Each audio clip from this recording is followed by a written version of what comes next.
Luas lahan sawah yang cenderung berkurang dari tahun ke tahun berpotensi mempengaruhi produksi padi dan ketahanan pangan nasional. Kondisi ini disebabkan oleh tingginya laju alih fungsi lahan pertanian yang dipicu peningkatan jumlah penduduk dan aktivitas ekonomi masyarakat. Tingginya minat investasi yang membutuhkan lahan juga menjadi salah satu ancaman terhadap keberadaan lahan sawah. Untuk itu, pemerintah berupaya mempertahankan keberadaan lahan sawah melalui kebijakan penetapan lahan sawah yang dilindungi atau LSD. Lalu bagaimana LSD dan investasi dapat berjalan beriringan? Untuk mengetahui lebih lengkapnya, kita saksikan hanya di Speak After Lunch.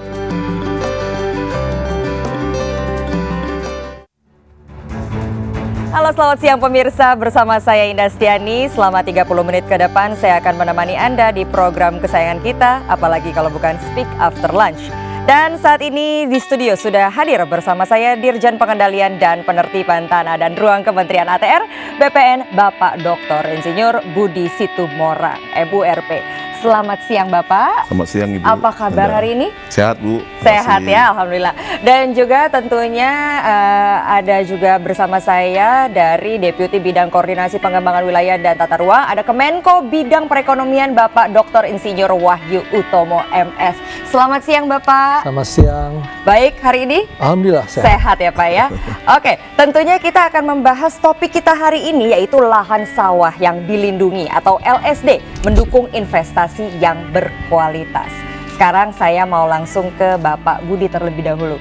Pak, sesuai dengan tema kita hari ini yaitu lahan sawah yang dilindungi. Apa sih Pak yang melatar belakangi adanya kebijakan ini?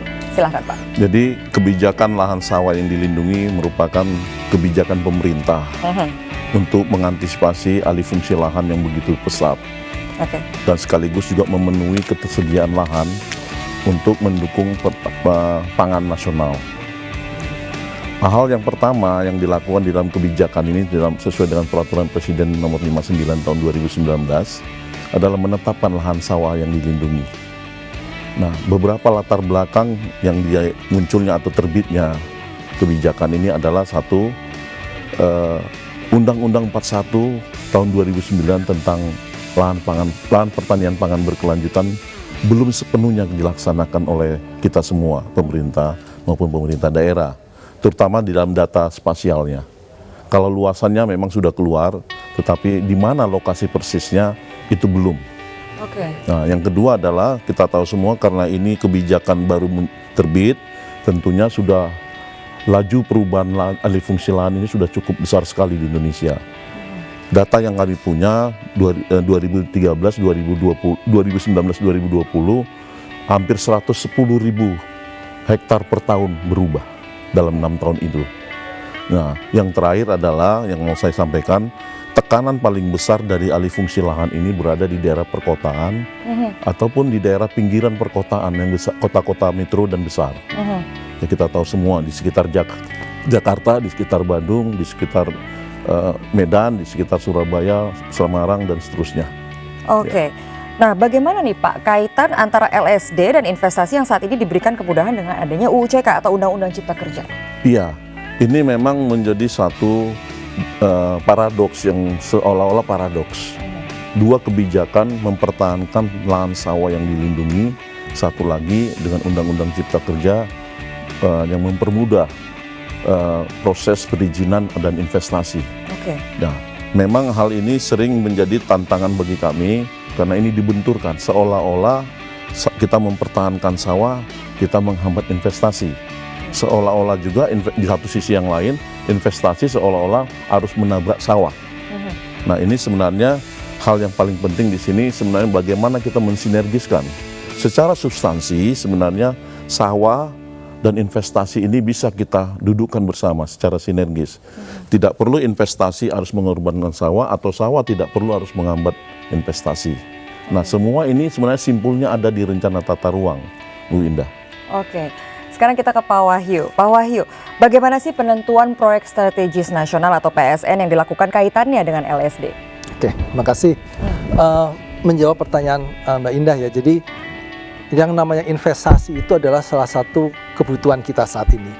Untuk mencapai Indonesia Emas 2045, memang kita butuh investasi untuk mendorong ekonomi kita. Nah, tadi disampaikan oleh Pak Budi, memang investasi dengan LSD seperti seolah menjadi paradoks. Padahal menurut kami ini harus sama-sama berjalan.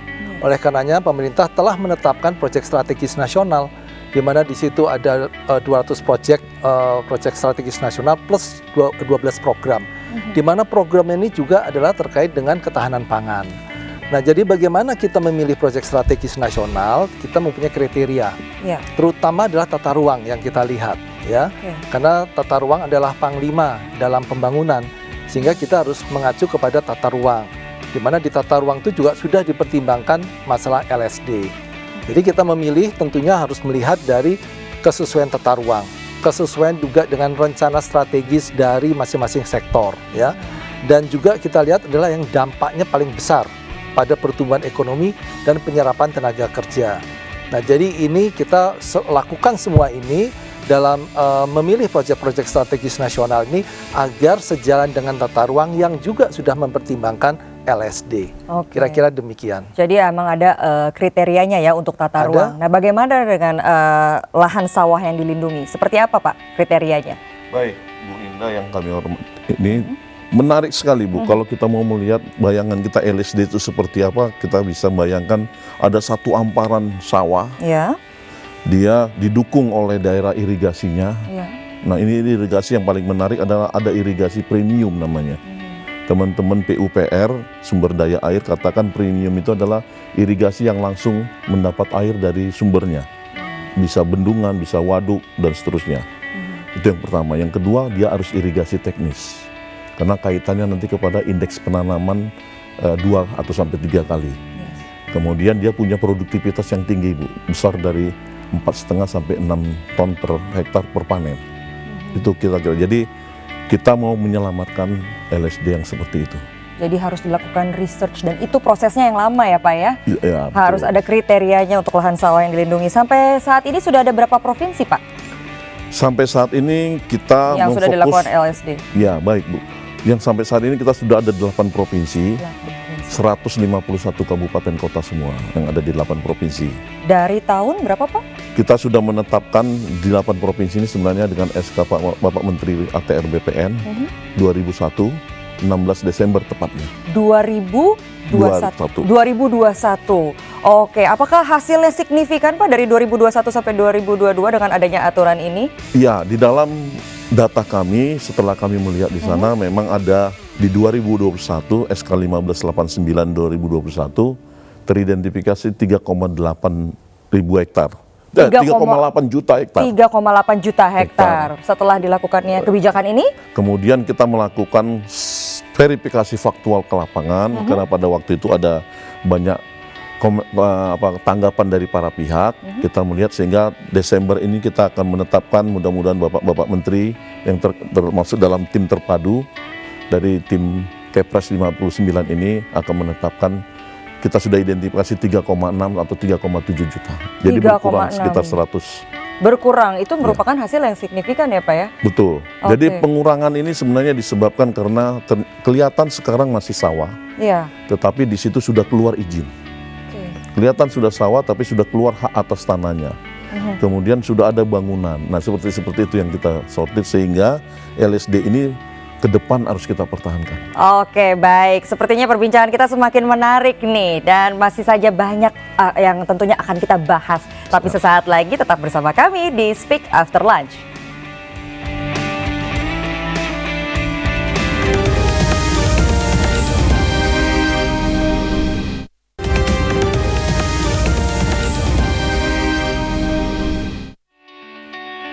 Kembali lagi bersama saya Indah Setiadi di Speak After Lunch dan tentunya masih membahas mengenai tema kita pada hari ini yaitu lahan sawah yang dilindungi atau LSD mendukung investasi yang berkualitas. Kembali saya mau ke Pak Budi. Pak Budi, bagaimana nih kira-kira integrasi LSD atau lahan sawah dilindungi dengan rencana tata ruang?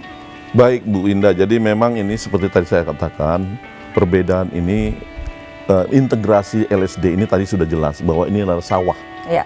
Kemudian kalau kita bisa saya diberi waktu untuk menjelaskan rencana tata ruang adalah wujud struktur dan pola ruang dari suatu wilayah yang direncanakan selama 20 tahun. Nah, untuk bertujuan aman, nyaman, produktif dan berkelanjutan. Nah, struktur pola ini adalah susunan pusat-pusat pemukiman, kemudian dijalin oleh infrastruktur, jalan, sumber daya air, dan prasarana lainnya. Kalau pola ruang, kita bicara distribusi kawasan peruntukan, termasuk yang dikatakan Pak Wahyu tadi ada kawasan industri. Nah, yang kita lihat di sini terkait kepada LSD adalah kawasan peruntukan tanaman pangan, Bu. Itu sudah ada dalam rencana tata ruang. Nah, LSD inilah yang mau diintegrasikan ke dalam kawasan peruntukan tanaman pangan. Yang selama ini bagaimana mengendalikannya kita masukkan di sana. Integrasi ini tentunya bukan hanya sekedar itu, konsekuensinya nanti muncul kepada prasarana jaringan, infrastruktur sumber daya air akan dipertahankan atau seterusnya. Kalau ada jalan proyek strategis nasional, kita memodifikasi supaya sesuai, tidak merubah sawah yang dilindungi. Kira-kira gitu integrasinya, Bu. Sehingga kualitas rencana tata ruang diperkaya oleh LSD ini. Itu, Bu. Oke, Pak Wahyu, ini bagaimana caranya biar investasi ini bisa berjalan dengan baik, berjalan dengan lancar, dan tentunya selaras dengan tata ruang yang ada? Jadi menjawab pertanyaan indah ya. Yang namanya investasi pasti dia ingin mencari sesuatu yang sustain, ya, yang resikonya kecil. Kemudian juga dia sustainability dan aman untuk jangka panjang. Itu salah satu kriteria investasi. Nah, bentuk investasi inilah yang harus kita jaga dengan tata ruang yang sudah disiapkan oleh pemerintah. Karena dalam menyusun tata ruang ini ada komunikasi antara pemerintah daerah dan pemerintah pusat, ya. Nah, jadi kalau ingin menjaga investasi supaya selaras dengan tata ruang, maka tentunya ya kita tetap kembali lagi mengacu ke apa yang diatur di tata ruang. Sebagai contoh, kalau ada industri yang ingin dikembangkan, ya sudah, kalau itu di sana ada kawasan industri, bukan sebaiknya, ini harusnya di kawasan industri saja. Satu, dari sisi tata ruang akan terjamin, ya, bahwa pemanfaatannya memang sesuai dengan industri. Yang kedua, akan mempermudah dalam memperoleh perizinan-perizinan. Yang ketiga, infrastruktur yang diperlukan untuk mendukung industri atau investasi tersebut tentunya akan disiapkan oleh pemerintah ke arah kawasan industri. Nah, kalau kita aglomerasi itu terjadi, maka tidak ada permintaan dari industri di satu tempat buatkan infrastruktur yang mungkin nanti akan mengambil tanah LSD. Nah, jadi kita coba melihatnya ke sana, ya, bahwa sebaiknya untuk investasi kita harus lihat tata ruang yang sudah mempertimbangkan semua, termasuk daya dukung dan daya tampung dari lingkungan.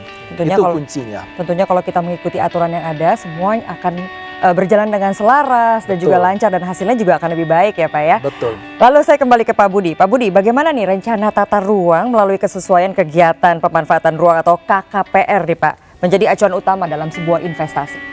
Pertama, kita mesti paham bahwa KKPR itu adalah dokumen yang menegaskan kesesuaian kegiatan yang dimohon dengan rencana tata ruang. Nah, KKPR ini berisi di mana lokasi kegiatan itu, jenis kegiatannya harus sesuai seperti kata Pak Wahyu tadi. Kemudian ada koefisien lantai bangunan, kemudian dasar bangunan, dan ketentuan-ketentuan pemanfaatan ruang. Ini sebenarnya secara gamblang bisa dikatakan mengganti izin lokasi. Jadi KKPR ini hanya bisa dikeluarkan kesesuaiannya sesuai dengan rencana tata ruang bila rencana tata ruangnya sudah mempunyai kepastian hukum.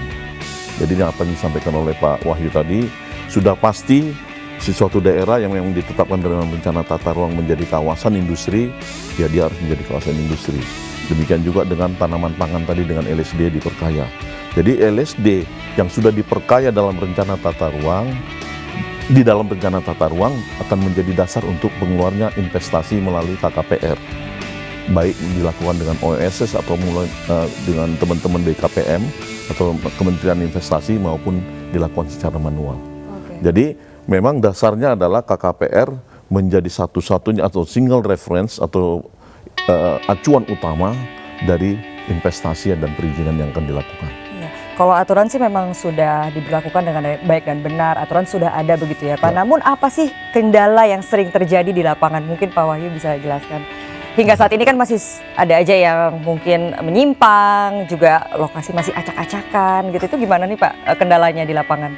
Iya, kendala di lapangan karena begini, investor, kita bicara investor Iya, kalau dari ini segi investor. mempunyai kajian-kajian tertentu yang membuat bahwa kalau itu diletakkan di satu tempat, ini akan menguntungkan buat dia. Oh, lebih menguntungkan ya. Betul. Contohnya, Ya. lebih dekat ke pantai karena akan dibuat pelabuhan. Oke. Dia pasti akan beli ke sana daripada yang di tengah-tengah jauh dari pelabuhan. Nah, itu yang menjadi salah satu mungkin membuat ketidaksesuaian dengan tata ruang. Tapi kembali lagi, itu sebetulnya bisa didiskusikan dan mungkin kita bisa memberikan masukan terkait dengan desain yang disiapkan oleh calon-calon investor. Kembali lagi, kalau itu di kawasan industri tentu kita akan dukung semuanya. Ya. Tapi kembali lagi, masih ada kejadian-kejadian seperti itu, makanya kalau ini PSN ya, PSN masih dimungkinkan ya Pak Budi ya, tapi tentunya dengan kriteria tertentu ya, dan ini juga harus diputuskan oleh Menteri ATR BPN. Jadi nggak gampang kita memberikan misalnya kebutuhan tanah di LSD untuk PSN. Kita akan kaji, kalau itu bisa dipindahkan atau desainnya bisa disesuaikan, itu kita akan lakukan analisis terlebih dahulu. Kira-kira seperti itu. Ada tambahan mungkin? Iya, mungkin gini Bu, kondisi sekarang terjadi memang tidak patuh ke dalam rencana tata ruang. Iya. Memang saat ini kita sudah punya yang namanya kebijakan kita dalam pengendalian dan penertiban pemanfaatan ruang Ibu. Jadi semua akan kita lakukan audit tata ruang. Apakah memang dia karena di luar, karena apa? Ya, kalau memang dia menabrak rencana tata ruangnya sendiri, dia akan dikenakan sanksi Bu.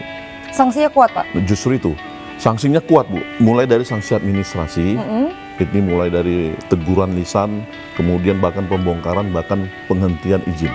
Oke. Nah, kalaupun ini tidak bisa efektif, ada sanksi pidana. Oke.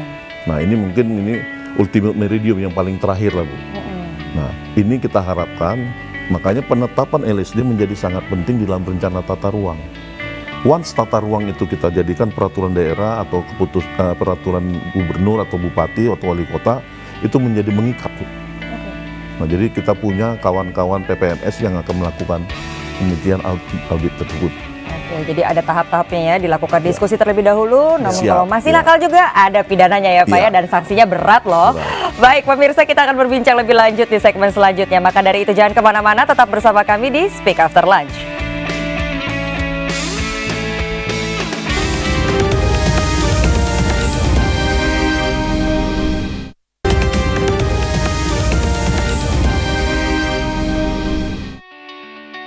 Kembali lagi di Speak After Lunch dan saya masih bersama dengan Dirjen Pengendalian dan Penertiban Tanah dan Ruang Kementerian ATR Bapak Budi Situmorang dan juga Deputi Bidang Koordinasi Pengembangan Wilayah dan Tata Ruang Kemenko Bidang Perekonomian Bapak Wahyu Utomo.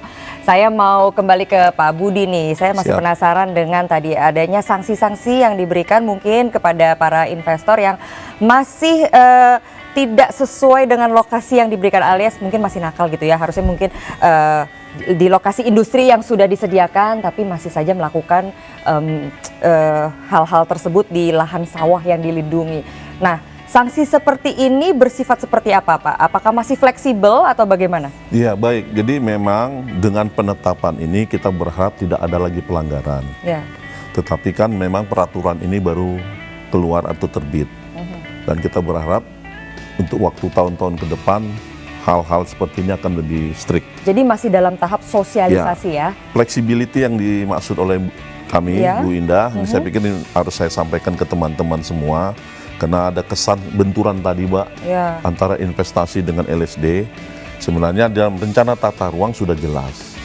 Investasi itu menguji kepada rencana tata ruang. LSD, fleksibilitasnya adalah kalau ada juga masih ada kegiatan-kegiatan pembangunan di atas LSD, kita meminta supaya dilaporkan kepada Pak Menteri. Jadi terutama proyek strategis nasional itu sudah pasti kita bisa lebih fleksibel karena itu untuk kepentingan nasional dan kepentingan rakyat banyak.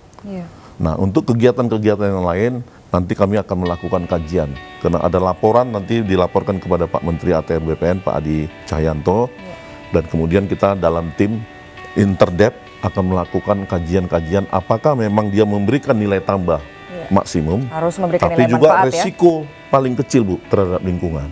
Hanya dua saja Bu. Apakah lebih baik menjadi sawah atau LSD atau bukan sawah?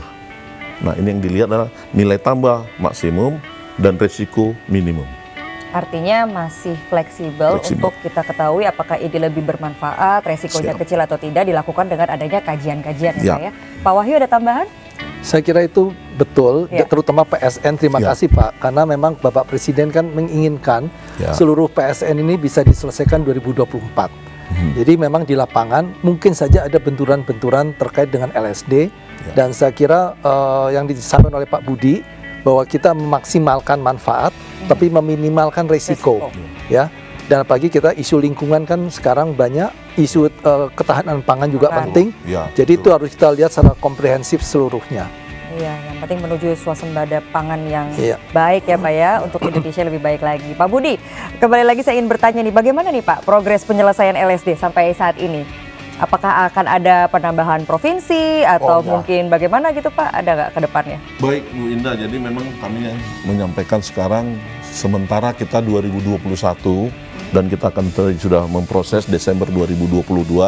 Mudah-mudahan Bapak Menteri dan para menteri yang masuk dalam tim Perlado akan memutuskan revisi dari 8 provinsi dan 151 kabupaten kota. Kemudian kami akan melakukan bersama-sama dengan Interdep juga untuk 12 provinsi semester 1 tahun 2023 Bu. Mudah-mudahan. Jadi total 20 provinsi ya? Akan kita harapkan semester 1 2023 akan 20. Luar biasa. 12 provinsi itu meliputi seluruh Sumatera, ditambah Kalimantan Barat, Kalimantan Selatan, dan Sulawesi Selatan. Semester 2 2023 kita harapkan yang lain, ada 13 provinsi lagi, tapi dengan adanya ada tambahan 4 provinsi, mungkin sekaligus di situ kami akan selesaikan juga.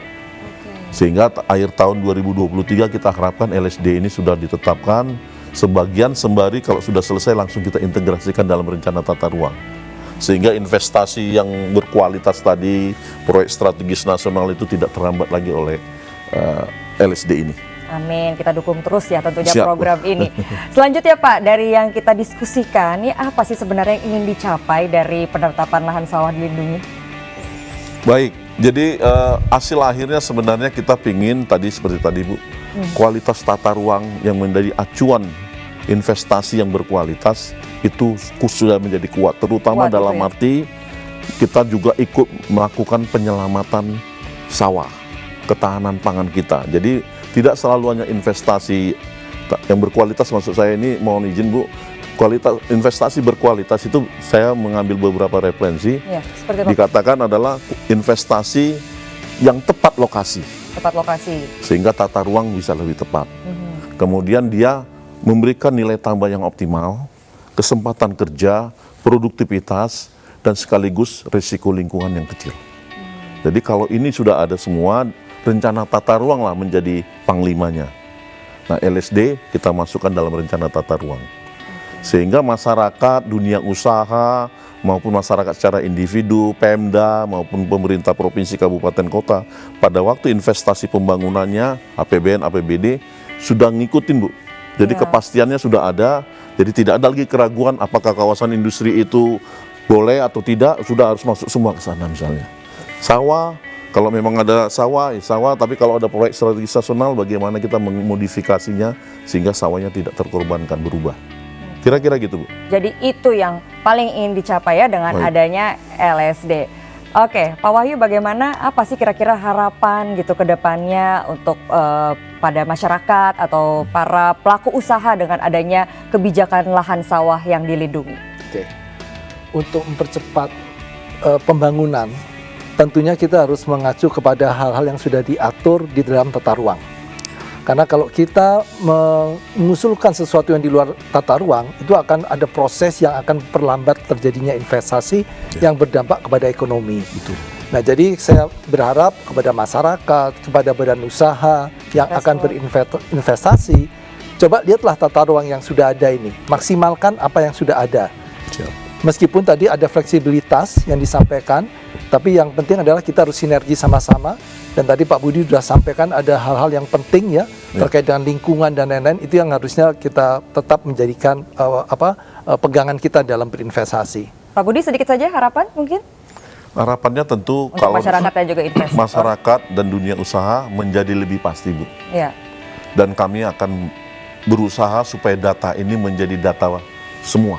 Ya. Semua pihak termasuk masyarakat, sehingga kalau mau berinvestasi dia cek dulu ke lapangan. Betul. Atau cek ke kantor kami ATR BPN, karena kami instansi vertikal Bu, Ya. bisa tahu persis kalau memang dia LSD, bisa kita diskusikan mana lebih baik atau tidak. Oke. Jadi semua akan menjadi pasti setelah Baik. kepastian hukum kita.